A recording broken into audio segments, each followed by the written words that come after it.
Okey, Assalamualaikum warahmatullahi taala wabarakatuh.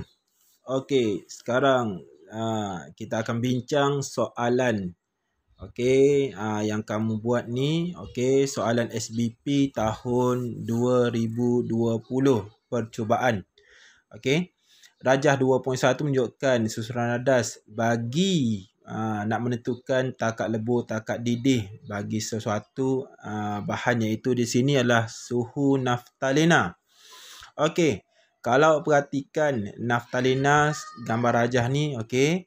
So, apakah X? So, kalau kita perhatikan X itu adalah air. Okey, so ini pelajar daripada Zulaika, okey, dia buat air tu So, betul lah jawapan dia adalah air.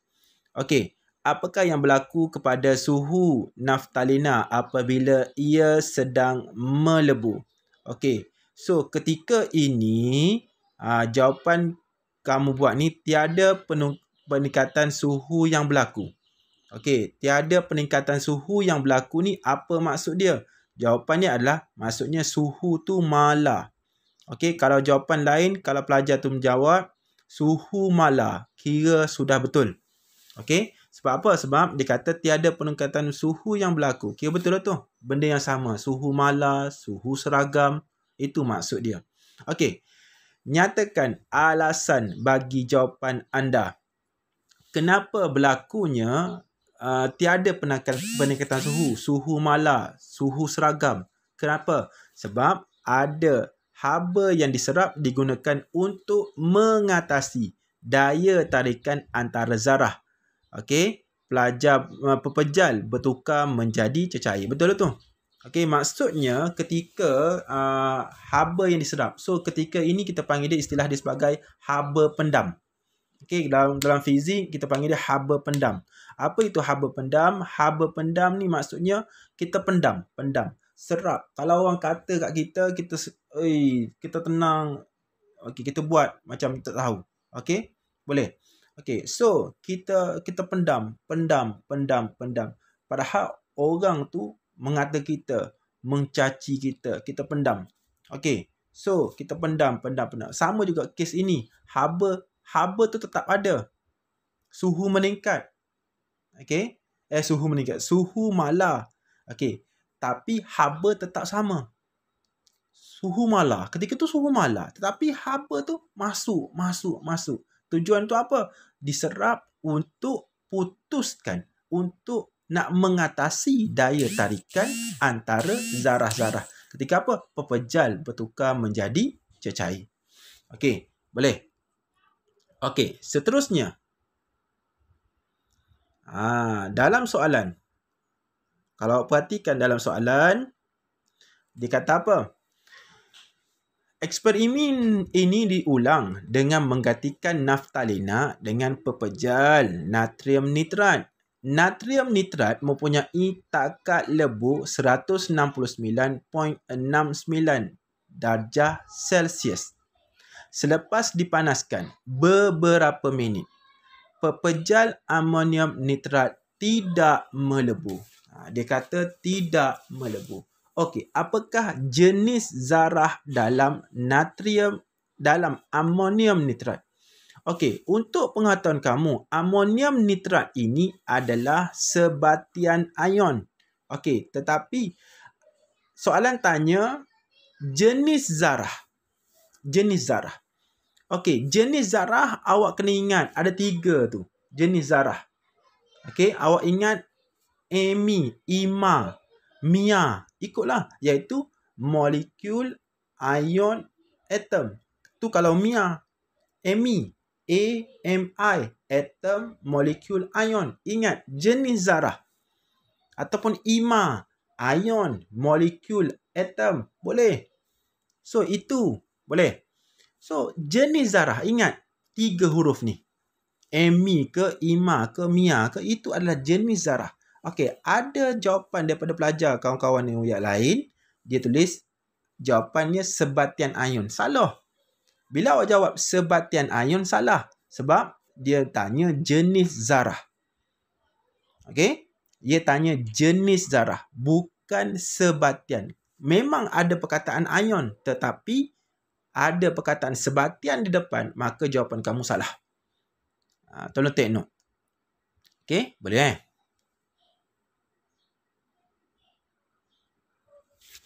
Okey, boleh Okey, cikgu terlepas pandang. Okey, cikgu terlepas pandang. Jawapan di sini. Sekali lagi, cikgu nak tambahkan sedikit lagi. Okey, kalau perhatikan alasannya. Okey, tadi kerana haba diserap digunakan untuk mengatasi daya tarikan antara zarah. Okey, kalau ada setengah lagi dia jawab haba diserap digunakan untuk mengatasi daya tarikan antara zarah tu. Perkataan zarah ni dia tukar kepada molekul naftalena. Okey, boleh. So, kalau dia tukar zarah tu kepada molekul naftalena, sudah dikira betul. Sebab zarah yang terlibat dalam kes soalan ini melibatkan adalah molekul naftalena. Boleh? Okey, kita kembali kepada soalan yang seterusnya. Okey.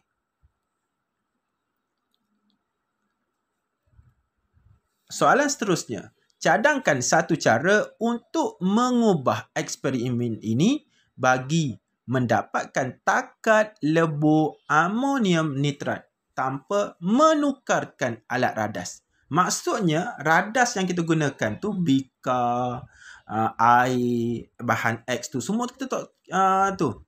Okey? Boleh. Radas dengan air tu bukan. Air tu bahan.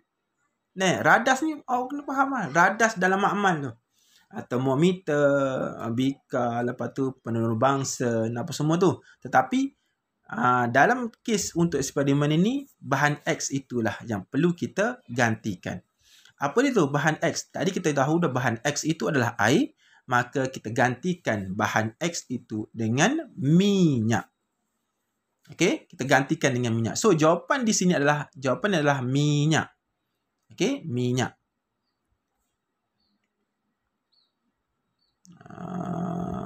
Okey. So, jawapan di sini adalah minyak.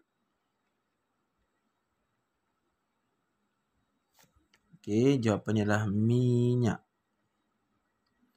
Boleh? Okey, untuk alasan di sini, mesti pelajar akan blur di sini. Okey, apa jawapan dia? Okey, jawapan dia, awak kena ingat. Di sini jawapannya minyak So, awak kata, apa dia?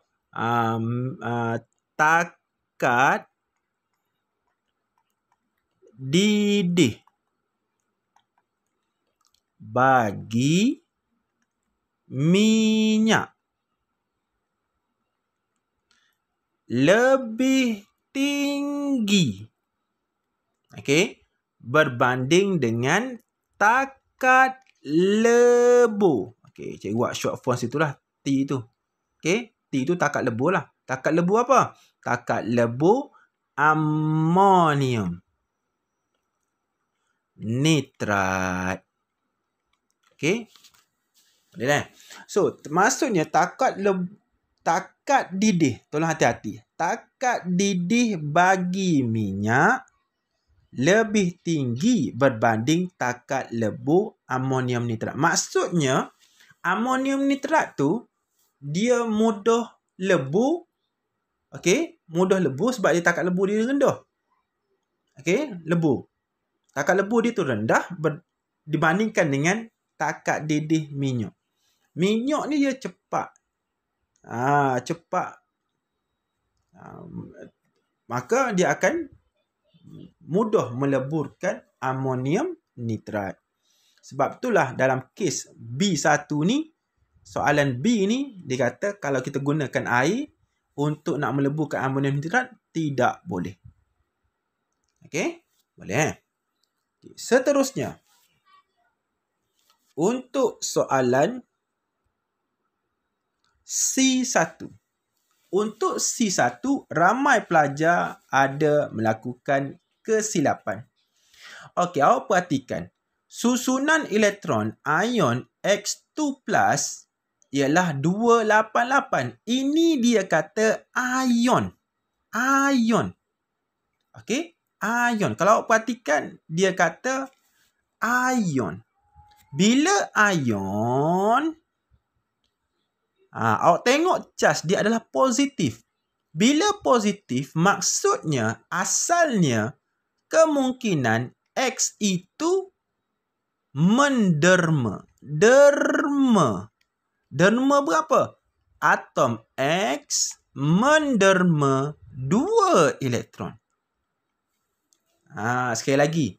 Cikgu ulang balik. Kalau perhatikan, ion X2+. Bila kata ion X2+, maksudnya dia adalah terdiri pada kation. Kation ni dia bersifat menderma. Menderma elektron. Bila menderma elektron, asalnya dia mempunyai 2.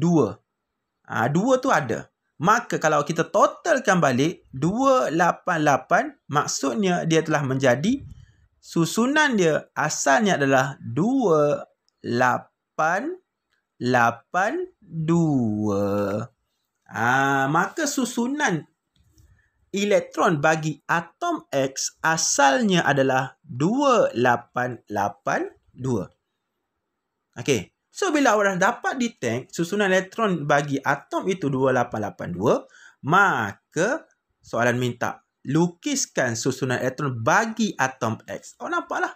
Maka jawapan yang kawan kamu tulis ni, lukis ni betul lah. Maksudnya petala yang pertama ada 2, petala yang kedua ada 8, petala yang ketiga ada 8, dan petala yang keempat ada 2. Ingat, selepas kita buat X ini, wajib kita kena ada bulatan dia. Sebelum tu, barulah kita buat petala yang pertama. Kerana bulatan yang pertama, X ini adalah nukleus. Menggambarkan nukleus. Ramai pelajar yang silap di sini. Okey? Boleh? Ada yang terima jawapan 2, lukis 288. So, situ salah lah. Okey? Boleh? So, tolong ambil, perhatikan semua tu. Okey. Seterusnya, tulis perwakilan piawai bagi atom X. Perwakilan piawai ni dalam bentuk AZX. Okey, so kalau awak tengok kawan awak buat ni AZX. X itu mewakili suatu unsur. A itu adalah nombor nukleon. Manakala Z itu adalah nombor proton. Kita berbalik kepada soalan tadi. Okey. Maka ion tersebut mempunyai 20 zarah subatom yang neutral di dalam nukleusnya. Okey, dia kata neutral 20 zarah subatom. 20 zarah subatom yang neutral. Maksudnya di sini adalah neutron dia. Neutronnya adalah 20. Okey. Awak dah dapat tadi susunan elektron dia adalah 282. Bila kita total akan dapat 20. Maka ini bilangan elektron. So, bilangan elektron sama dengan bilangan proton. Maka nombor nukleon dia, okey, nombor nukleon dia, okey, okey, nombor nukleon, awak tahu nukleon, proton ditambahkan dengan neutron. Maka 20 kita tambahkan dengan 20, maka atas ini awak buat 40. Okey? Boleh. So, dah dapat 40. Okey. Bawah dia proton adalah 20. X kita kekalkan letak. X. Maka inilah perwakilan piawainya. Okey, itu saja untuk discussion kita tentang soalan nombor 2. Okey, soalan nombor 2.